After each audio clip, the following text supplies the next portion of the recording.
Berlin, a city of history, a city where 3.5 million souls toil through their daily lives. The city teems with bars, clubs, and an almost unbearable amount of bellends. And Berlin is also the most overrated city on the planet, which makes it the perfect location for this video.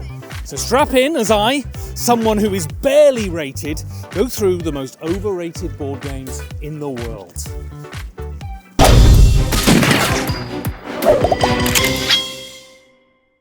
This one is going to be contentious. There is a possibility that your favourite game is on this list, so let me get this straight. Overrated doesn't mean it's rubbish. It doesn't mean it should be thrown in the bin and scrubbed off the face of the internet. It just means that the collective talk around these games is ludicrous. I have seen people claim that one of the games on this list is the best board game ever made. That is patently absurd. And I know that these are just opinions and everyone has one, but bloody hell, could you have one that's a little bit less moronic?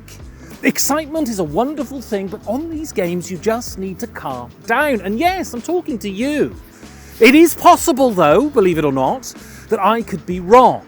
And if you think I am, go to the comments and berate me. And while you're there, if you want to hover over the subscribe button and even click it, well, you'd be performing a very small act of charity. Right, let's push our way through the hyperbole like a baby crowning and look at the most overrated games in the board game world.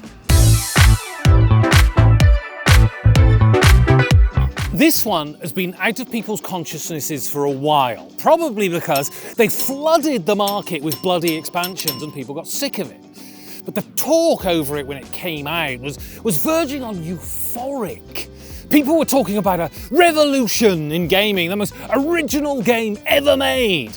What you actually got was virtually no mechanisms and reams of very badly written prose, all lumped together into a story that, if it had been released today, would have been condemned as generic AI slop, even if the art was quite good.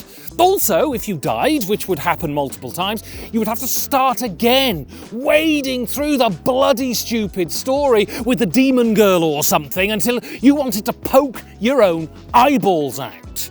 I only played one scenario of this, but you don't have to stick your face into a pile of dog shit to know it smells. And unlike the other games on this list, I think time has borne me out right on this one because no one talks about this anymore. Thank fuck for that. This is also an entry for one of the games I hate most in the realm of hobby gaming, and that is Twilight Imperium 3. The slowest, most ponderous piece of shit I've ever had the displeasure to play. Oh, it takes 10 hours to play, how epic! That's because they split every process in the game into 1,000 actions just to elongate it to the point where that light on the end of the horizon, that isn't the sunset, that's the heat death of the universe. Twilight Imperium 4 was supposed to fix the issues of 3, and 2 and 1, I guess. Look, you just can't steal the mechanisms from Puerto Rico, bolt a load of useless shite onto it, cram the box with turtle extinction-making amounts of plastic, and say you have an epic experience. A game being far too long is not an epic experience. It's just too bloody long. Also, there's a politics phase that doesn't feel like politics, and special powers that are called dull would be incredibly charitable. And frankly, I'm supremely confused that this has sold any copies at all when Eclipse exists, but confused is my default state, so there we are. Thankfully, my game group have got over the collective fever they were labouring under when they forced me to play Scout every bloody week. I love little card games. I've played them since I was a wee child in short trousers, and that love has never waned. Scout, though, well, it's just fine. You play tricks, you climb ladders, but there's never any feeling of deep thought or rambunctious fun as the hallmark of a really good card game. You play it, you go, that was all right, and you get on with your day. Scout is overrated because its publisher Oink Games is overrated. Sure, the graphic design is good, but the games are bang average. There is nothing in Scout that should make it the highest rated small box card game on the Board Game Geek Top 100. I mean, it's higher than No Thanks, it's higher than Teach-U, it's even higher than Skull King, for Christ's sake. And that's the best card game ever made. And you can come at me if you disagree. All right there. This is Bob, Ben's brother. You knows it's me, see, 'cause I wears the glasses. He don't wear the glasses, I wears the glasses. So it's me, Bob. I'm here to talk about the sponsor of this podcast. It's Grand Gamers Guild. They're from Michigan in the United States of America. Isn't that exciting? I bet they eat hot dogs and that. Anyway, I'm here. I've got the phone in front of me because I haven't got very good memories and they've sent me summit. So I'm going to talk about it. It is endangered. That's their game about animals and that. And endangered Australia, cobber! Throw another cat on the barbecue is what they say or whatever. That's coming to Kickstarter in September. They've got a new bloke. I can't read his name, Martin Byshuval is designing one of the expansions. And what's really exciting, I'm going to do this.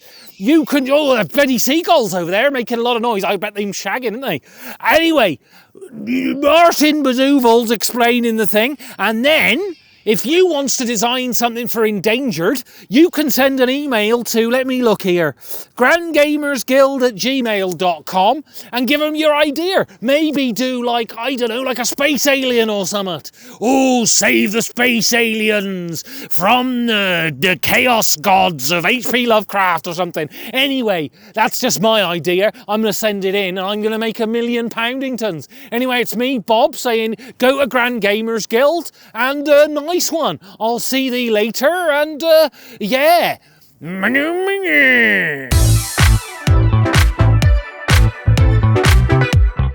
I've left the most contentious ones for last. Now, I don't think that either of these last two games are bad, but there's only so much hyperbole that I can have forced down my gullet before I start to choke.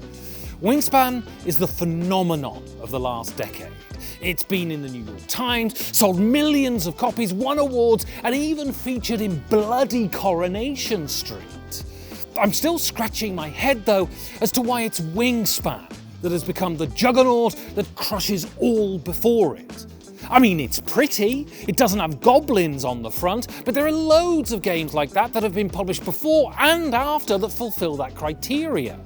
I mean, it can't be because of the barnstorming mechanisms, because while Wingspan is a very pleasant distraction, it isn't innovative or surprising. It doesn't deliver the kind of experience that leaves you gasping for more and telling stories about it for weeks afterwards. Some say it's an engine builder, but this isn't true, as if you manage to build an engine, it's purely by coincidence, as there are so many cards, any kind of coherent strategy is defeated by the sheer randomness. I am genuinely confused by this one. If anyone has a theory, well, pop it in the comments, because I would love to hear your thoughts. Oh, wait a minute, I've got it. It's the eggs.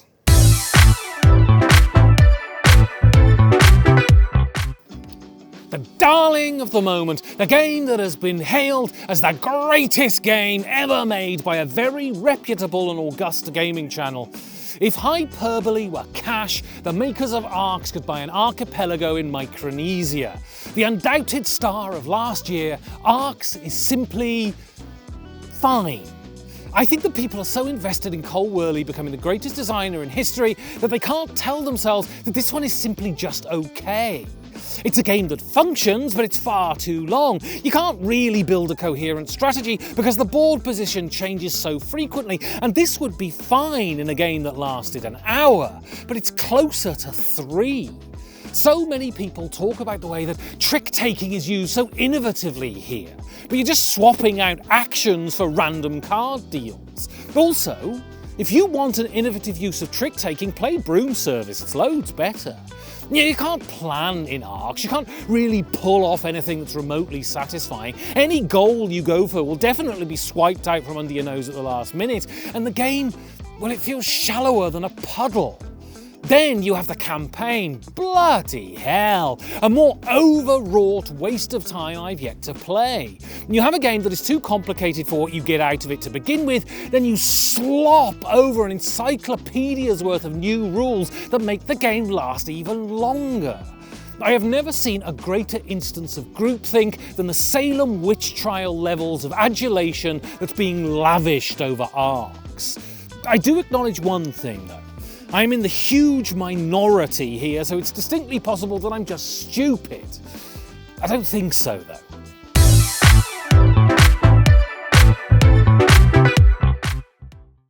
You ready, Bob? I'm bloody freezing to death here. You took like 45 minutes to do that bloody sponsor section. I don't know what's wrong with you. God, it's cold. Anyway, are we ready? Good, we'll start. I haven't even got my bloody phone out, Bob. Christ on a bike, tell me these things. All right, so I went on my Discord and I asked you what you thought. And if you want to participate, you can go to 5g4d.com, you can click the pin post and go to the Discord. And trust me, it's not the most pedantic thing on the planet. You won't have every word you type meticulously picked over like vultures on a piece of carrion. Trust me. All right, so Knits Amidst Trees says, Wingspan. It's fine, I'll play it, but it's not the best, and I totally agree. Great minds think alike in that. Is and Loana, and I'm sure I said that correctly, said, bearing in mind that overrated doesn't mean bad, Root, it's a good game, but I never enjoy it the whole way through. And, you know, I think of Core World Designs, I think Root is by far the best, it's the one I enjoy the most.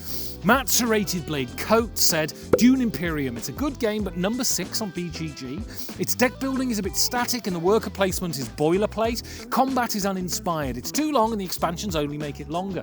I played it and I thought it was fine, but yeah, you're right. Number 6 on BGG is absurd. I mean, it's higher than Through the Ages, and Through the Ages is the best game ever made, and that's science. Jamie, I'm sorry, Miss Jackson, says Star Wars Outer Rim. Repetitive pick up and deliver game. I dislike the skill test with 2 dice. Massively frustrating.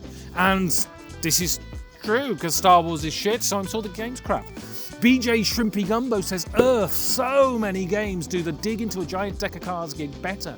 I'd much rather play SETI or Arnak or Ark Nova. And I played Earth, and I quite enjoyed myself, but God, is it sterile. It feels like it's had all of the life developed out of it, so I see what you mean. And then Marcus the Dog Shepherd says something very intelligent. Time Stories, in my honest opinion, a spectacular failure in game design. The nomination for Kenner Spiel single-handedly makes me question the jury's competence and sanity. And I think Time Stories, like Arcs, is just a bit of groupthink. Anyway, so thank you for watching the video. As I said, you can go to 5g4d.com, click the pinned post and join the Discord, and it's not pedantic. You can buy loads of merch at sameeple.com. You can go down in the box below and you can listen to the 5 Games for Doomsday podcast. And if you really want to help these videos get made, you can go to patreon.com/5G4D and help the show by donating money and that, like these lovely people. Right, it's bloody freezing. I'm going to die and Bob's lips are turned blue. All right, Bob, you've had your bloody time. Let's get out of here then.